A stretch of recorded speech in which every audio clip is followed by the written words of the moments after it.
今次我哋揀咗喺國際通中間嘅日航酒店，每晚嘅價格大概650蚊，其實都唔錯。雖然唔係好大間，但係佢都預備晒睡衣俾我哋㗎。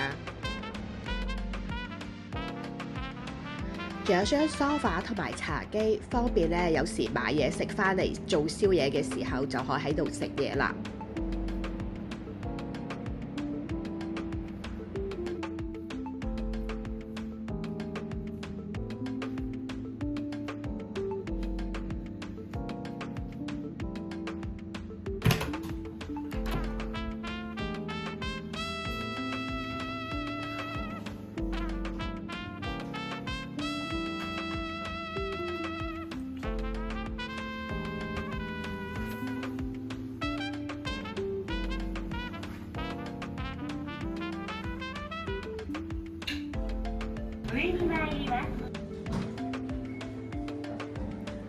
而且酒店一落 lift 大堂，右手邊就有間71，好方便。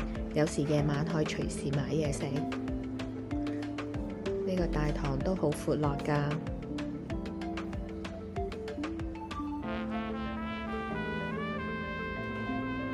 酒店一行出去就係國際通，無論買嘢食嘢都好方便，所以大家都可以考慮下呢一間酒店㗎。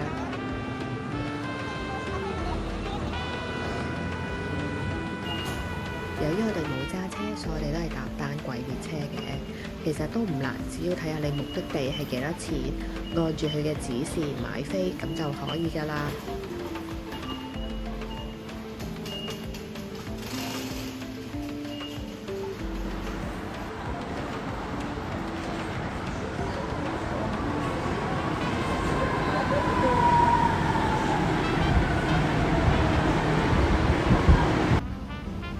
放低咗行李之後呢，我哋第一個站就係嚟試呢個海鮮檔嘅。一入門口就本登記簿，只要將你嘅名啦同埋要訂枱嘅人數寫喺上邊，然後等嗌名就會安排入座㗎啦。你睇幾大碗，同張相係一樣㗎。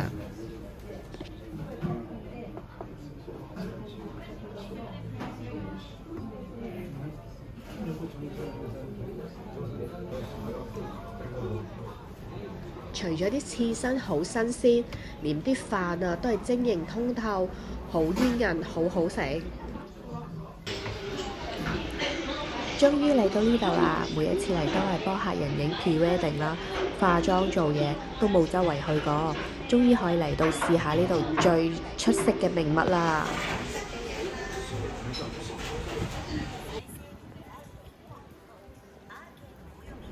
食完都係繼續食嘅，之後我哋就嚟咗木質市場，但係因為我哋嚟到嘅時候已經係3點幾4點，好多鋪頭已經閂晒啦。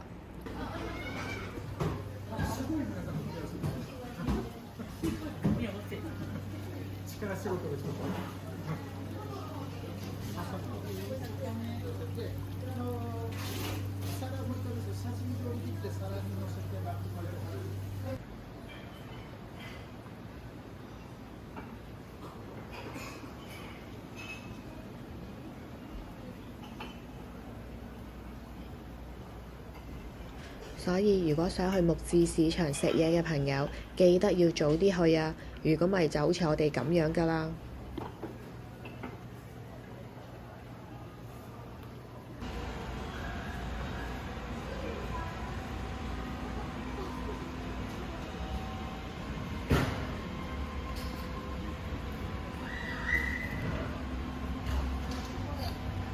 喺木質市場出嚟，轉咗入內街就發現呢間賣二手產品嘅鋪頭。我最中意喺呢啲地方度尋寶㗎，唔知有冇朋友都好中意嘅呢？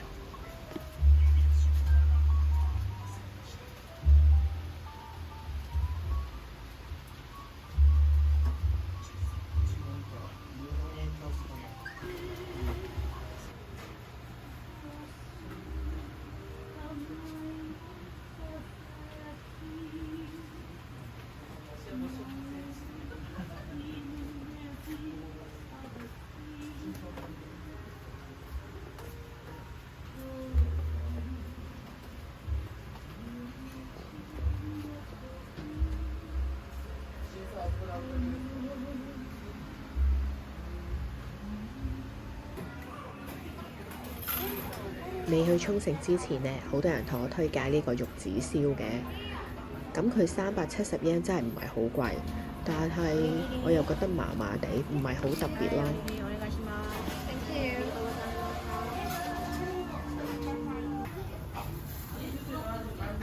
估唔到去到沖繩，我哋都係食翻牛震㗎。點解？因為佢唔使等位咯，3500 yen 一位任食2個鐘頭，我覺得都 OK 啊。食飽返到酒店，發現酒店房門口多咗一袋嘢同埋一張卡。原來呢間酒店好講環保㗎。我哋一向住酒店都唔中意有人入房，所以我哋唔需要清潔服務嘅。而因為我哋唔需要清潔服務嘅話呢，佢就會送2樽水同埋2個腳底嘅按摩，都幾好啊！